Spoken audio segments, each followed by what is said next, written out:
I'm a game dev, amongst other things, and I'm currently working on a game with a friend of mine called Light for Hire.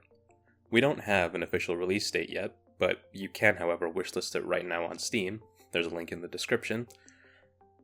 And the goal of this Deadlock series is to, first and foremost, garner attention towards our game and just to spread some exposure, but also to try and show the continual progress that the game has been going through over the course of its lifespan, from its initial concept to its final product. This series isn't intended to be a tutorial, but I do hope that you can take something away from it.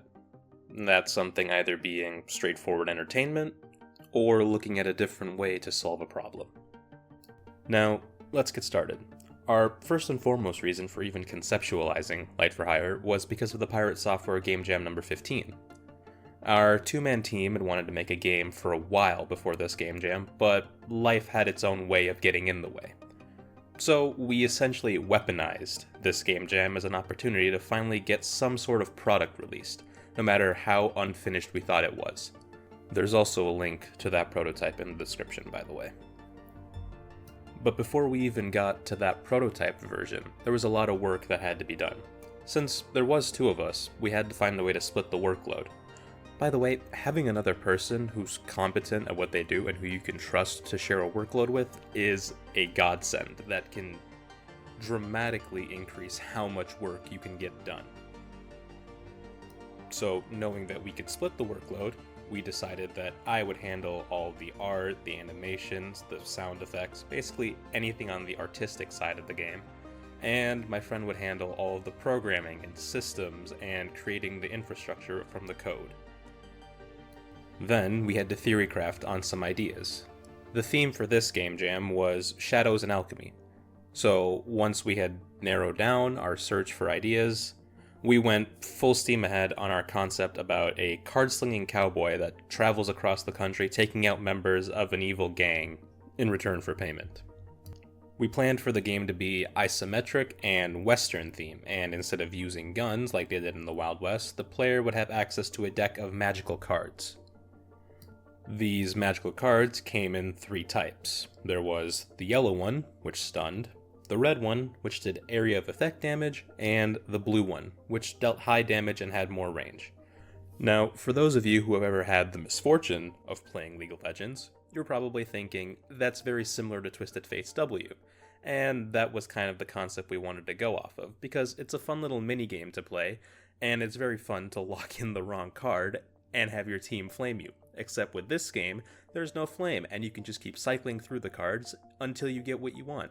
It's a single-player game, which makes it much better. Also, in the future, we plan to add abilities and effects that can alter the way a card works and how it's used. This may end up eventually just scrapping the whole red, yellow, blue card concept, or we may just get a whole new idea going, but for now, this is what we're sticking with. Now, I won't bore you too much with the programming side, but the main obstacles we had were figuring out how to prevent the dreaded parsing error in Godot, which would basically just corrupt scenes, making a character movement that felt responsive, and just getting a groundwork laid for the enemy AI and just having a good way for the player to attack. The solution to each of these were very different. For the parsing error, we just kinda had to get good at communicating what changes we were going to make in a scene before we officially committed them to source control. Although now that I believe in Godot 4.3, they're making it a lot better to sort out the parsing errors of a scene, which is very nice. The solution for character movement was a little different because it just involved more playing and tweaking of the numbers until we had something that we felt was satisfying to play. In its current state, the enemy AI could use a bit of reworking and tweaking, but currently as it is, it functions, which is better than nothing. The main issue that we encountered was that the melee enemies were a little too sticky to the player, and it felt very uncomfortable for the player to never have space in order to kite and properly use the cards. Our solution for attacking was a little more complex, because first we started out with pressing right-click to bring up the card rotation, right-click again to lock in the card you wanted to throw, and then left-clicking to throw that card, all before the timer on the card rotation runs out.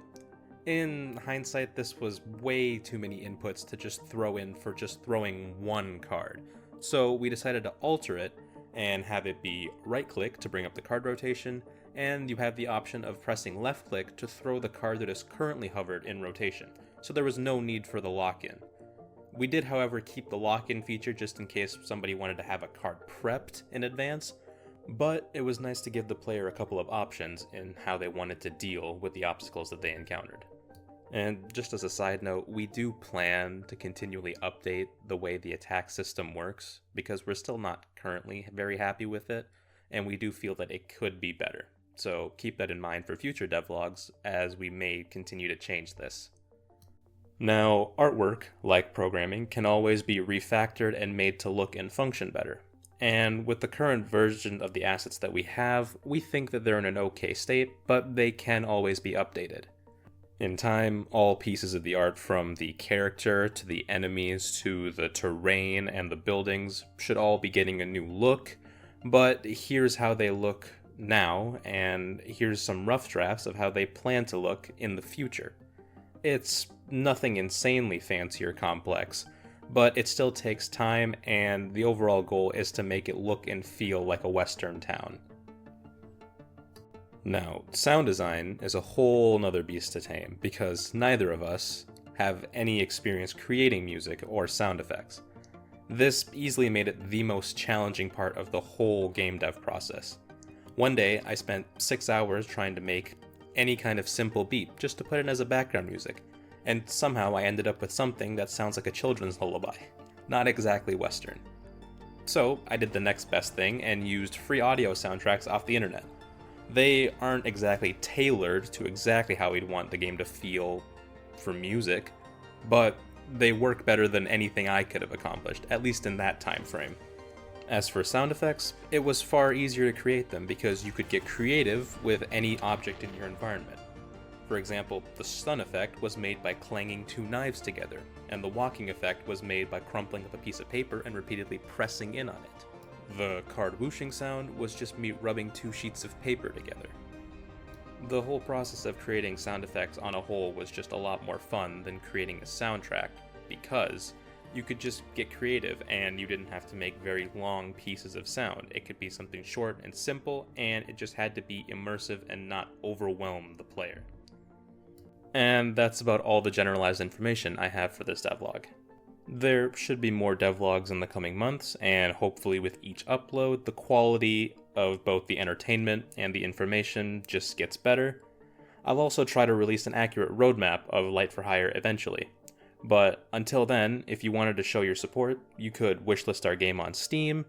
Again, link in the description. And you can also subscribe to this channel, which will constantly be updating you about how the progress of the game is going. So, thank you for watching, and I'll see you next time.